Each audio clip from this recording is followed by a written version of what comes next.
Submissions are now open for a little project that I'm calling Cube Gratitude. It's an opportunity for you to share some of the things that you are most grateful for in your year with Cube. These recordings will be compiled into a special episode to be released on the week of Thanksgiving, so submissions for that close on November 20th. Links and more details can be found in the show notes. I hope you'll consider being part of this project.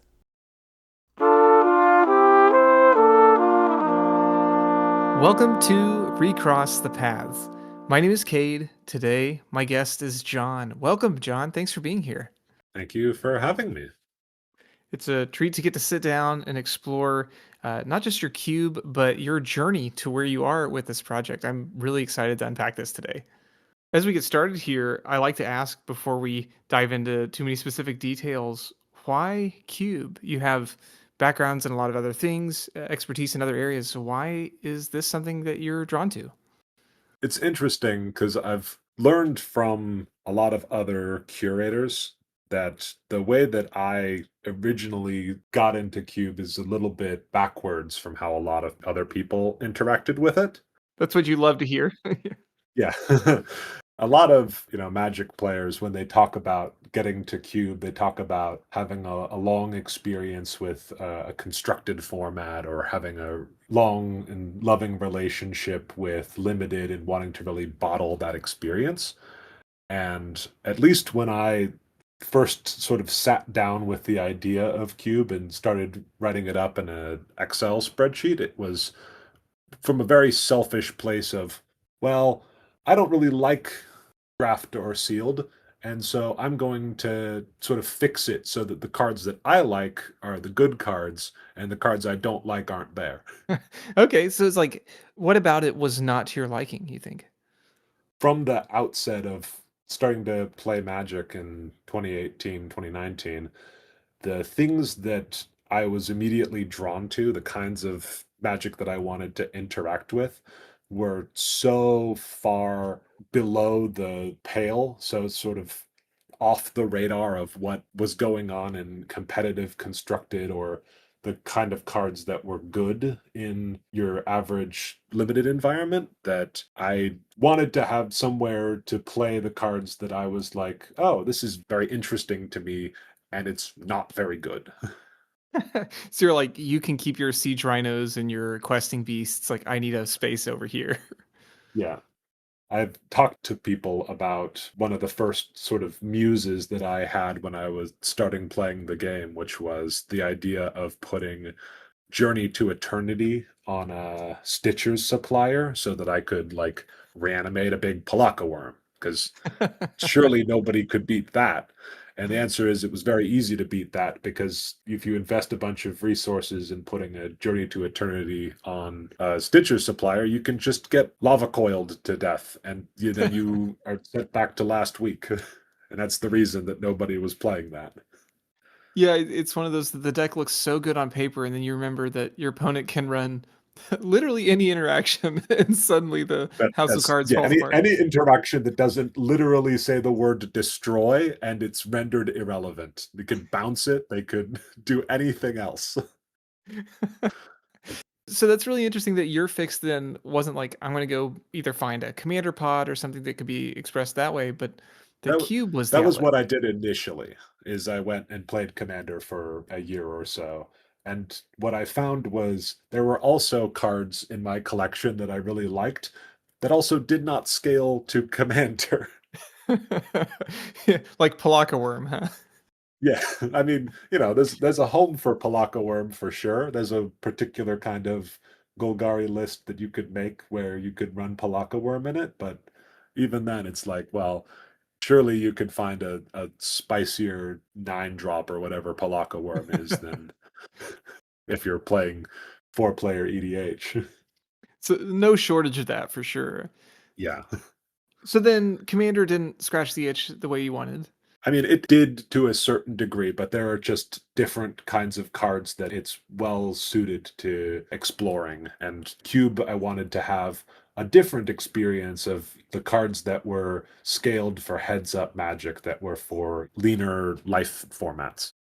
So you described the spreadsheets, which brings me back a long ways of, Yeah, of, yeah. of building that way. Was that just where you started? Like, here's a list of stuff I enjoy. Yeah, no, I definitely just started with a big Excel spreadsheet where I labeled all of the colors and just started filling it out with cards. And then I discovered that Cube Tutor was available and I could export all that stuff over there and have it a little bit more organized. And then Cube Tutor died and I changed the name the first time. And then I moved it over to Cube Cobra. Excellent. Yeah, I want to camp on the name change here as we get to introducing this project. The one we're talking about today is currently called Hackett Cube. And before that, it was a spikeless cube, right? Yep. And where did it start? It was originally called None of the Power, All of the Fun. Kind of a mouthful. Yes, not my best work as a title for certain. That wasn't supposed to be judgmental. That was more just Yeah, acknowledging. yeah. I liked the idea when I ported it over because originally the reason that it was called spikeless is because on Scryfall there's a stipulation that you can put into the search bar that is spiky, and I was excluding all cards that were spiky from the list in addition to the original 79 cent restriction because that took things like channel off the table. That's amazing. So the original set, you said you kind of started with a list of some of your favorite cards. Yeah, Then you just kind of parse them down by those, like by those other things. yeah. What I started with was I wasn't sure what the skeleton of a cube was supposed to be. So what I did is I took the available version of the MTGO Vintage Cube, which I had never played before, and I knew nothing about the MTGO Vintage Cube, and I pared it down to all of the cards that were 79 cents or less. And then I started by looking at the remaining cards and going, what can I find on Scryfall that kind of looks like that if you squint? And so it's like, who needs Hero of Bladehold when I can just put in Falconer Adept? It's nearly the same. It's still a white creature that makes a token. That's amazing. What an amazing process. Yeah, and then I filled out the rest of it with the kinds of cards that I really wanted to like make a home for, and that was kind of the earliest version of it when I put it together in paper during the pandemic. So we have our spikeless cube, which is Yeah, sort of budget, but not exactly in its intent. Just like that was just a parameter to give to it. I don't want to fast forward through so much history, but you've worked with this cube for a number of years now, and then here you are on the back end of a hiatus in a way from working with it. yeah. Well, the main thing that I realized when I was reflecting on it during the hiatus is that over time that stipulation shifted and I added additional criteria that were sort of the guardrails around what I wanted to do, because the first problem is that if you have a restriction, like your elevator pitch for an environment is this is the ceiling of the environment, people's natural assumption is, oh, then surely what you're doing is developing power max to within that criterion. Hmm. And Yeah, that's not what I was doing, because even though the stipulation was 79 cents or less, I was aiming well south of that a lot of the time. but that 79 cents allows you to catch a couple of cards that are Yeah, expensive for other reasons. yes. And the other thing that happened, it started of me shifting away from the idea of excluding all cards that were banned in other formats, because there's a lot of reasons why things get banned in other formats that aren't necessarily relevant to limited. And so it became more of a philosophical idea of, well, this is the environment that's not for spikes. It's the sort of no spikes allowed sticker. And I was trying to curate an environment where people had to interface in the game in a more Johnny-ish way, because that's what I thought was interesting in the Magic world.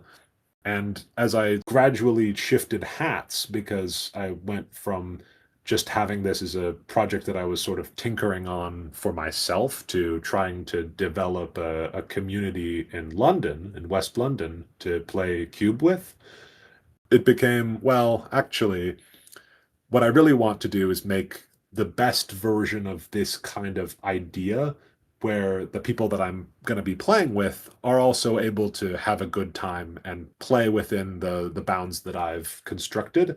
And if people that are my regulars, if the way that they like to be mad scientists in magic takes on a different form than the way that I like it, then I want to have pieces there to foster that enjoyment as well. And so the way that some people feel about putting together Ghoul Tree and a Dragon Throne of Tarkir is the same way that some people feel about using Bind to stifle an evolving wilds.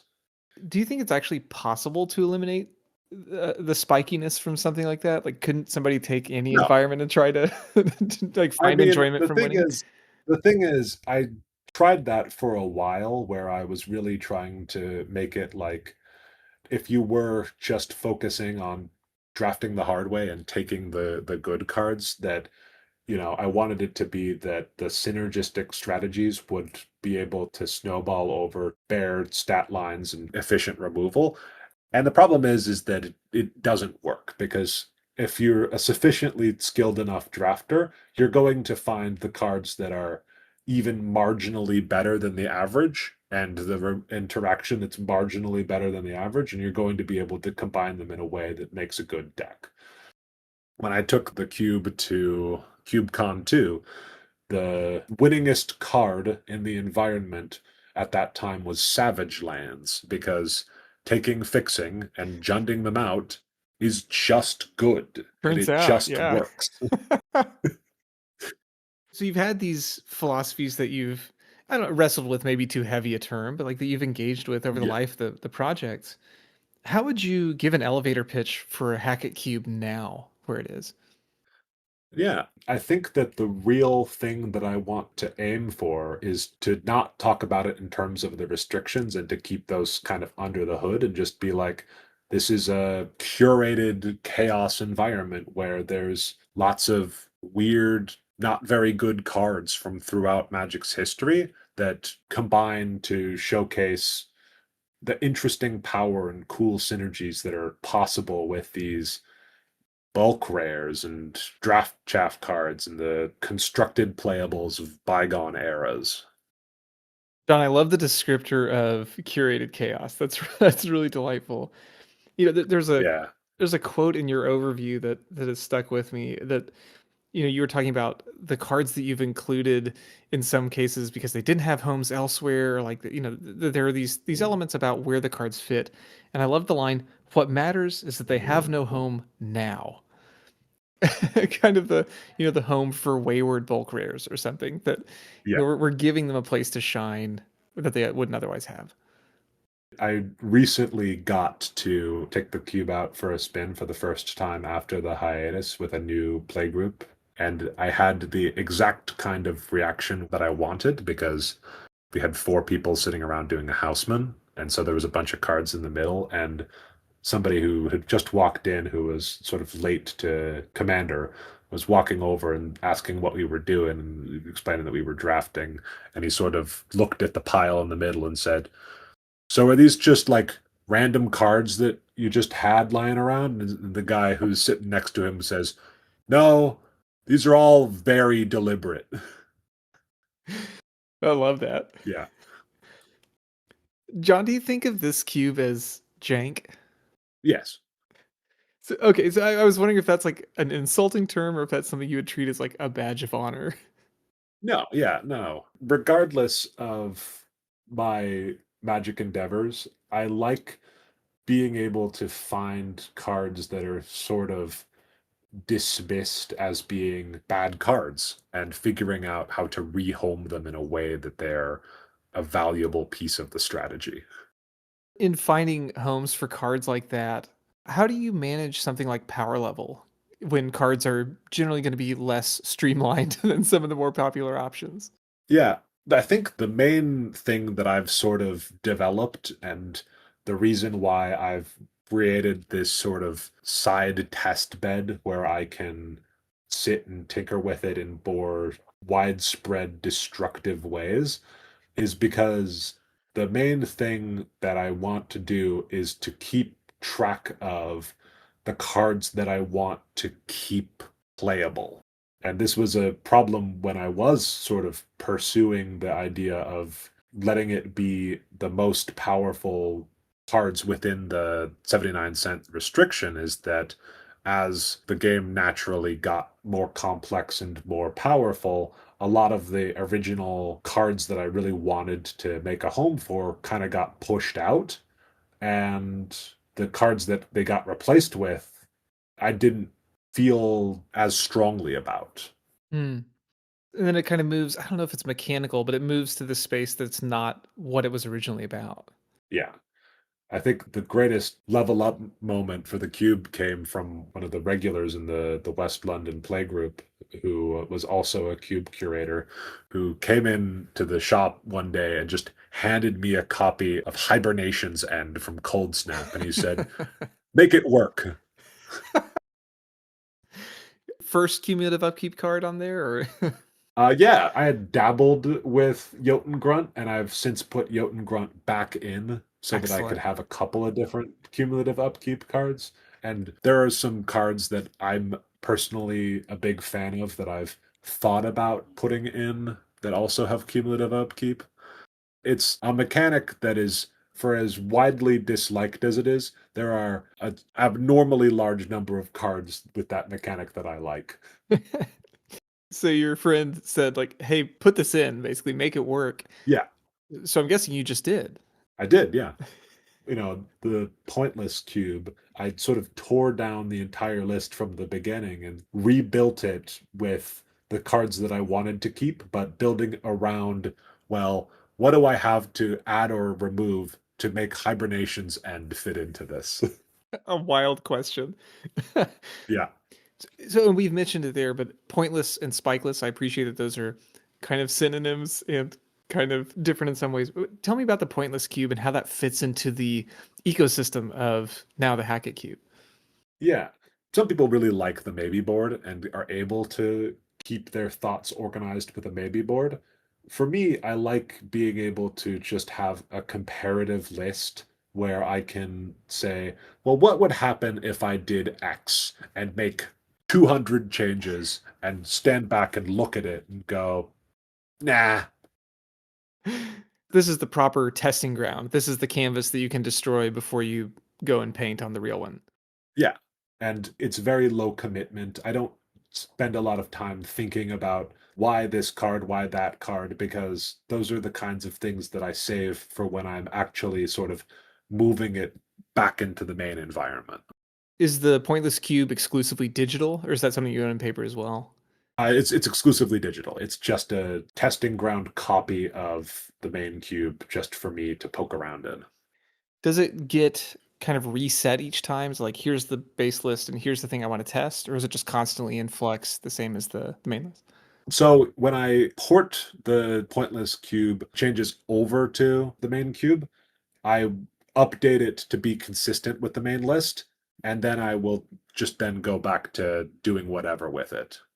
Is that a process you would encourage other designers to look into, or is it like this is something that's uniquely for you, maybe? Yeah, not necessarily. I know that some people have found success with having a copy of their environment that they can use as sort of a scratch pad like that, but I think that lots of people can work with the maybe board that's available on Cube Cobra, or can just organize their thoughts in other ways that works for them. So you have your testing grounds, your proving grounds there.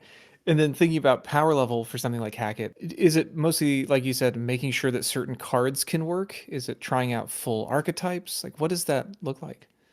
So every once in a while, I will get inspired by an archetype that I think fits better into my wants, and will boot out an old archetype and replace it with something that I think fits better into the ecosystem. The most recent one being that I completely ripped out Simic Flash in favor of Simic Rescue, because with Bloomburrow, there were the Bloomburrow Frog package. There was Yes. enough pieces that I was like, oh, this looks really interesting. And it gives me a place to use my Warbriar Blessing. Yeah, the frog archetype kind of like blink at home, but it plays very differently. Yeah. And it gets to do lots of interesting things with, like, Revolt, for instance. Sure. And it creates interesting cross-play with ninjas, because if you have something that cares about when you bounce something, it also works if you're putting a ninja in instead. Are those the kind of hooks that you put in intentionally? I hope players will find those, or is it like so much of that is emergent? Yes. Yeah, that was something that I put a lot of thought into over on the test bed. Was I was trying to figure out more ways to sort of cross-pollinate the archetypes with each other and figure out where their natural intersections were. So, John, how much have your sensibilities on what you like to include in this kind of environment changed over time? Yeah, I definitely think that learning more about Cube has heightened my enjoyment of Limited, and as a result, there's been more cards that I've figured out how to enjoy. One of the big things that I've been working on over the hiatus that I go into is trying to go through some of the card files from middle era Magic and figure out what's the juice there. And I've found some cards that I'm very pleased with through that process. I'd love to explore some of that too. We mentioned this hiatus. You were away from the cube and away for in the neighborhood of a year. Congratulations Yeah. on finishing the degree that you were working on during that time. Yes. Thank you. Really exciting stuff. But when you came back, and part of why I'm so excited to look through some of this is that you thought to write out your experience, that you documented some of the change log here at the end, and in this really amazing 14-part document of card by card changes. Can you speak to some of what led to that process? Like getting to the end of that time, what drew you to write about it? Yeah, I had been thinking about doing that for a while, and I liked the idea of like a big cube due diligence project where I really interrogated every card in the environment and went, why is this here? And because I had accumulated so many changes and there had been so many new thoughts and new ideas that I had, but also new, thought technologies that had been presented by the broader cube community, there were a lot of things that I had to change. And while I'm happy to just throw things at the wall and see what sticks with the test bed, when I was putting them into the environment and figuring out what my final decisions were going to be on everything, I liked sitting there and thinking about the cards individually and going, is this really the one that I want to have here? Because there were a couple of cards that I, looked at while I was writing that I was trying to come up with the justifications for why each of the cards belonged there, where I just stared at it and it's like, no, I don't want this anymore. And I'd swapped it out for something else. Yeah, that's truly amazing to me. Yeah, like the people talk about that sometimes as perhaps the ideal is you want to make sure that every card is there with intention. But here you have your reasoning, or at least your hopes for each card in the cube. Like you have done this thing that people have talked about. Yeah. No, I mean that's kind of why I wanted to do that, because I think that a lot of people lay out that ideal of a cube as being something where every card fits in its place. And if I'm looking at Malcater's Watcher and I'm going, really, Malcater's Watcher, why does that fit into this place? No, I'm putting Grazilax back in instead. Yeah, I appreciate that in your analysis, not only do you have your reasoning, you've also given it a score. And we know how arbitrary scores can be sometimes, but I think you called it the staying power, kind of the expectation of Yeah, how long it's going to stick with you. yeah. How confident are you in those numbers now that you've worked through it? Yeah, there are some cards that I think got an artificial boost to staying power once I had the card in my hand, for instance. Like a great example is Rack and Ruin, which I was very unsure of until I was able to get my hands on a dirt cheap Urza's Saga foil of it. Oh, And I looked at that card and I was like, ooh, really like that. I think I'm just gonna keep this in here. Old foils cover over a multitude of It players. it really does. It's the first genuinely old frame non-land foil that I've ever owned, and so that kind of makes it special as a storytelling piece within the environment. On that note, you also talked about simplifying aesthetics being part of the goal here too, right? Like kind of looking at Yes. accessibility there. Can you speak to that some? Yeah. I had sort of a last hurrah with a unfamiliar play group when I brought the cube back to America before my master's degree to put it in storage for a year. And it was the first time that I had played the cube that wasn't either with my established West London play group that was sort of familiar with the environment, or at like a designated cube convention type deal where I was playing with other curators that had a pretty much necessarily a higher tolerance for cube based shenanigans. You're with the sickos. It was with the sickos, exactly. And we got to the first pack, and it went dead quiet as everybody was kind of looking at the pack and passing around the ancillary rules sheet that I had of what all of the mechanics that don't have reminder text do, and what all of the cards that I have signed over say. And there was a solid 10 minutes where nobody picked a card and was just reading the pack. And I was like, this feels like a bit much. We've become a book club. Yeah. And, I was showing sample packs to people on the Cube Talk Discord, and I think that they had a similar reaction, even without it being like properly fanned in your hand, of going, yeah, I'm going to ignore a lot of what's going on in there because it's just visually overwhelming to process. Because before I cleaned up the aesthetics, I had tried to have within the budget limitation one of every showcase style, for instance. Whoa. That's a big list nowadays. It is a very big list, and it ended up with a lot of cards that did not look clear in any kind of a way, because Cyberman is a colorless card, and the Black Crime Scene Investigator that I can't remember the name of, it looks like a white card because it's all in the Oh, case file frame, and like the it made invisible ink everything stuff. Yeah. very, yeah, and it got to a point where there were a lot of cards in there that just didn't clearly explain, here I am. If you're in this deck, maybe look at me. Do you think of accessibility as like one of the primary goals, or is that just a product of working through it and determining that that was something to be done? The thing that I landed on is there's a lot of complexity in the environment by the nature of the kinds of magic that I want to encourage, and the kinds of emergent synergies and figuring out the puzzle of how the cards fit together, that I want that to be the difficult, complex part of playing the environment, not reading the card to the best of my ability. There are still times where I have to sort of reel back my worst ideas as far as like complex interactions, mostly because I think about them in practice and go, nobody's actually going to do that.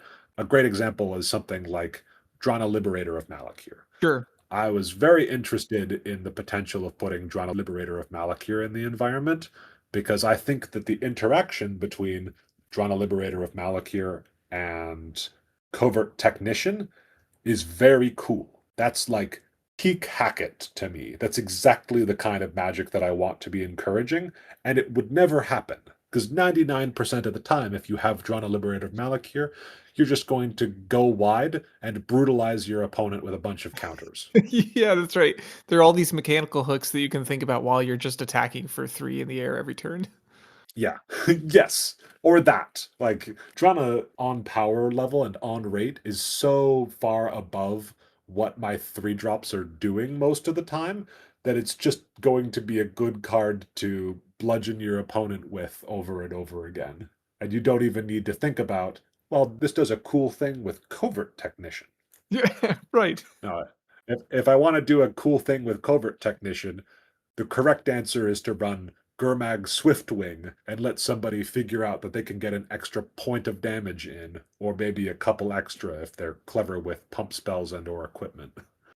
Right, and because then it feels like you're actually doing you're making the whole better than the sum of its parts in a way. Right. Thinking kind of broadly, this is a pretty big change for your cube from where it was before to go from the spikeless to the Hackett. Does it feel like a different cube at this point to you? No, interestingly, it feels like it's gone back to its roots in a lot of ways, where I was able to sort of go back and look at really old versions of it and sort of draw inspiration from some cards that I had originally considered when I was just starting out and I had not figured out the ideas of like cubability and hadn't sort of absorbed a bunch of information about, well, if you want to make your cube better, and by that I mean stronger, you should play this, not that, this, Hmm. not that, this, not that. And I had made a bunch of changes in that way. And now I've sort of gone back and been like, no, actually, I think that the right choice is to go back to some version of white interaction that's worse. I don't need to be playing the best 2 mana white interaction within my stipulation. I'm more than happy to put in Last Breath and let people figure out what they can do with that or not. Yeah, it's because your goals, as you described, aren't just power max. You don't want the most efficient. You want something that's going to be sticky and make your eyebrows go up when you figure those little connections. Right. And I think that that's always been at the heart of it. And, I think I had a realization at one point, I think really sort of after Lost Caverns of Echelon, where I sort of looked at the power level and the complexity of the environment, and I was like, I'm not happy with this because it does not resemble that core idea to me anymore. Do you think that making changes to Hackett Cube going forward are going to be easier or more difficult now that you have this much work into the most current iteration? Straight away, there are some things that have, jumped out at me as being like, oh, maybe I could change that. And I will continue to make minor tweaks over on the test bed on the Pointless Cube. But for the time being, because I've overhauled so much of the environment, I do want to give it a good amount of time to marinate and sort of feel out where the power level is now and what's good and what's not and how people feel about it. And that takes time to regrow, especially because I'm at a brand new playgroup that doesn't have the same attached ideas of, well, this was the archetype, these were the synergies that this player discovered and I, seeded through the environment for this one player that was in the West London playgroup, and it was the deck that he liked to play. Nobody knows that now because I'm in a different part of the world, and it'll be interesting to watch as people rediscover parts of the environment and adapt from there. The journey starts anew. Yeah. John, one of the things I'd love to hear you speak to a little bit also, speaking about your clarity of vision on this newest iteration, you had this really great write up about Rakdos Pit Dragon as, an exemplar of the kind of card that you're looking for. Can you talk a little bit about that? Yeah. Rakdos Pit Dragon is a card that I think is really cool. It's not, I think, the most powerful or flashy dragon that is the kind of card that people are maybe looking for when they want to have like a big iconic dragon finisher as their red top end. But it's a card that I think has interesting hooks as just a decent aggro top end and also as a kind of discard payoff because if you're running out a bunch of resources, you're going to get to Hellbent and then it gets better. But it's also a card that I since discovered had some competitive pedigree. There was a time in Magic where it was part of RDW and was the kind of good top end at the time. And yet, despite that, it's never found its home in the MTGO Vintage Cube because for as long as going back all the way to the Christmas cubes, it just never was the thing that they wanted to put in as the red top end there. And it's a card that since I've had it in the environment, I've gotten good reactions of people going, "Oh, hey, it's Rakdos Pit Dragon. I remember this guy." And I don't have any kind of nostalgia about it like that, but I'm happy to include that card and other cards like it that can give somebody those kind of warm fuzzies while they're figuring out the puzzle. That's so good, and I appreciate you sharing that too. I think that's so helpful for me to read, and I hope it is helpful for people to hear as well, that it doesn't all have to be about mechanics. It doesn't all have to be about aesthetics, but that there are elements of a card like this that you can look at and go, yes, this fits a goal that I'm after. So thank you for including that here. Yeah. So zooming out just a little bit on this write up, really, in this year of break, what did you learn? What do you feel like you took away from this process? So the biggest lessons were about finding where I wanted to focus the complexity budget and making aesthetic decisions that I think better served the ability for the environment to convey this idea of you are the mad scientist, you are sifting through this garbage pile, and you are putting the pieces together and soldering them together to make your marvelous machine because you can more easily see what's going on with the cards and you don't have to consult the ancillary pamphlet over and over again. The other major lesson that I took away, I've developed a strange appreciation for the most hated cube card contest, even though it's a thread that a lot of people in the Cube Talk Discord can't stomach because it's a lot of arguing. But it has been a good way that I can reflect on things that I'm considering that are not in line with the kinds of magic that a lot of people want to experience. And I can be very selective about the kinds of bitterness that I want to include in the environment or not, especially to the end of fostering interactive magic and keeping the game from having cards that are just uninteresting. Hmm. I neglected to ask earlier about the name Hackett. You talked about building building these contraptions. Oh, yes. Yeah. Yeah. So I was thinking about a lot of potential names that I had as ideas of what I wanted to rename it because I had been considering rebranding it because I realized it had this sort of shift away from spikelessness as a philosophy because I was playing things like Encroach to satisfy my West London playgroup. And a lot of the ideas I kind of thought about and proceeded to dismiss because I felt that they were maybe too in jokey in ways that didn't really convey information about the environment so much as they were jokes that had developed around me as a curator and my relationship to magic. So I went back and I was thinking about the show Stuck with Hackett, which was a briefly run Science Channel show that I mostly interacted with via my high school chemistry teacher, who occasionally would show it in class. And I really liked the way that Chris Hackett talked about salvaging and about using up refuse and how he was using that to make a more comfortable living arrangement out of things that people basically considered worthless. And I liked that idea as a tagline to the cube, where it's like, these are the things that are the refuse of the magic product cycle, and I'm upcycling them into this play experience that people can still enjoy and make use of these cards.